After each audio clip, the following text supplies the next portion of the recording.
Assalamualaikum warahmatullahi wabarakatuh. Saya Ira Selviana, peserta CGB Angkatan 7 Provinsi Lampung dari SMP Negeri 1 Pematang Sawah. Berikut koneksi antar materi tentang kesimpulan dan refleksi pemikiran Ki Hajar Dewantara, tugas modul 11A8. Pada tugas koneksi antar materi ini, diberikan beberapa pertanyaan pemantik. Yang pertama adalah, apa yang Anda percaya tentang murid dan pembelajaran di kelas sebelum Anda mempelajari modul 1.1? Pertanyaan kedua, apa yang berubah dari pemikiran atau perilaku Anda setelah mempelajari modul ini? Dan pertanyaan yang ketiga adalah, apa yang dapat segera Anda terapkan lebih baik agar kelas Anda mencerminkan pemikiran dari Ki Hajar Dewantara? Apa yang Anda percaya tentang murid dan pembelajaran di kelas sebelum Anda mempelajari modul 1.1? Yang saya percaya tentang murid dan pembelajaran di kelas sebelum saya mempelajari modul ini adalah, yang pertama, sebagai seorang pendidik, saya masih mendominasi pembelajaran atau yang biasa disebut dengan teacher center. Yang kedua adalah pembelajaran saya masih terfokus pada ketercapaian target KKM. Yang ketiga adalah saya sebagai pendidik kurang memahami karakter dari peserta didik saya. Yang keempat adalah saya rasa motivasi belajar peserta didik saya masih rendah. Yang kelima adalah perlunya mendisiplinkan peserta didik dengan hukuman. Ternyata itu adalah perbuatan yang kurang tepat. Dan yang keenam adalah belum adanya komitmen atau kesepakatan dalam belajar. Pertanyaan selanjutnya yaitu, apa yang berubah dari pemikiran atau perilaku Anda setelah mempelajari modul ini? Yang berubah dari perilaku dan pemikiran saya setelah mempelajari modul ini yaitu, yang pertama adalah menerapkan pembelajaran yang berpusat pada peserta didik atau yang biasa disebut dengan student center.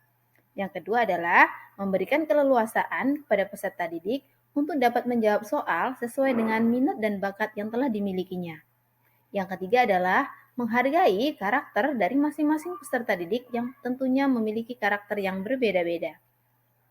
Yang keempat yaitu menerapkan pembelajaran yang menarik dan interaktif dengan menggunakan media dan sumber pembelajaran yang disesuaikan dengan materi yang diajarkan. Yang kelima adalah menerapkan sistem Among yang menuntun, bukan lagi menuntut peserta didik. Yang keenam adalah keleluasaan dengan memberikan kesepakatan pembelajaran dulu sebelum melakukan proses pembelajaran. Dan yang ketujuh adalah guru bukanlah satu-satunya dari sumber belajar. Jadi peserta didik banyak sekali memiliki sumber belajar yang ada di lingkungan belajarnya. Pertanyaan selanjutnya yaitu, apa yang dapat segera Anda terapkan lebih baik agar kelas Anda mencerminkan pemikiran dari Ki Hajar Dewantara? Yang segera saya terapkan agar kelas saya menjadi lebih baik diantaranya yang pertama adalah mengidentifikasi terlebih dahulu karakter dari peserta didik. Yang kedua adalah menerapkan pembelajaran yang interaktif dan menyenangkan. Yang ketiga adalah mengondisikan belajar yang aman dan nyaman berada di dalam kelas. Yang keempat adalah menuntun peserta didik sesuai dengan kodratnya. Yang kelima, menerapkan konsep merdeka belajar. Yang keenam, mengintegrasikan permainan dalam pembelajaran. Dan yang terakhir adalah pembelajaran yang berhamba pada peserta didik. Kesimpulan dari koneksi antar materi ini yang pertama adalah, saya sebagai seorang pendidik harus dapat melihat potensi dari masing-masing peserta didik sesuai dengan kodratnya. Selanjutnya, pendidikan merupakan suatu proses pembelajaran yang berhamba pada peserta didik. Yang ketiga adalah dengan menuntun dan menerapkan sistem Among pada pembelajaran, peserta didik diharapkan akan menjadi lebih termotivasi dan merdeka belajar.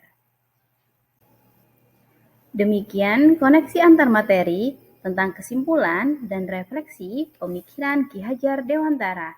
Don't forget to like and subscribe.